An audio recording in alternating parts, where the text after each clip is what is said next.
Երկու մարդու մարմին են գտել Իսրայելի Հայֆա քաղաքում բնակելի շենքի փլատակներից իրանական բալիստիկ հրթիռակոծությունից հետո։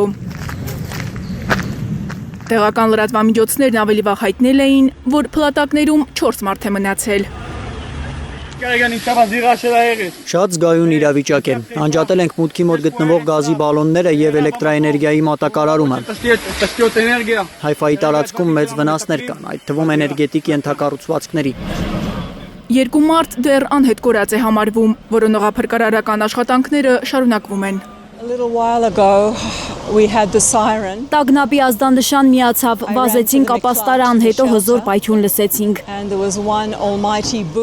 Երբ թույլտվություն ստացանք դուրս գալու, արդեն շուրջ բոլորը խառնաշփոթ էր, ոստիկաններ, հրշեջներ։ Դժվար է հիմա խոսել, սիրտս շատ արագ է բաբախում։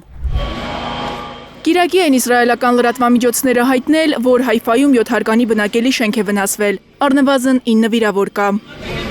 Իրանի հարվածից հրդեհ է բռնկվել, բարձրահարկը մասամբ փլուզվել է։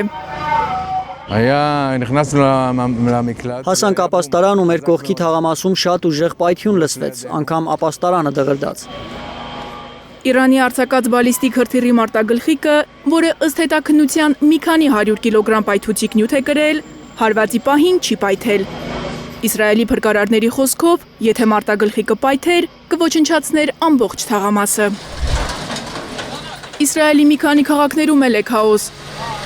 Շաբաթ իրանական հրթիռների բեկորների տեղատարափից տներ են վնասվել, մեքենաներ ոչնչացել Իսրայելի կենտրոնական Ռամադ Գան, Պետահ Տիկվա քաղաքներում։ Հրեաները ուշքի չեն գալիս։ Մարդիկ չեն տուժել, միայն մեքենաներ են այրվել ու տներ վնասվել։ Սարսափելի խուճապ էր, հարևան շենքի ապաստարանում էինք, մոտ 30 մարդ կար այնտեղ, բոլորը վախեցած էին։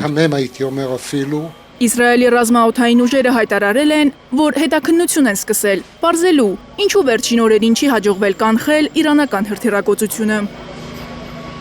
Մարիամ Ամիրջանյան, Գագիկ Տերղազարյան, Հայլուր։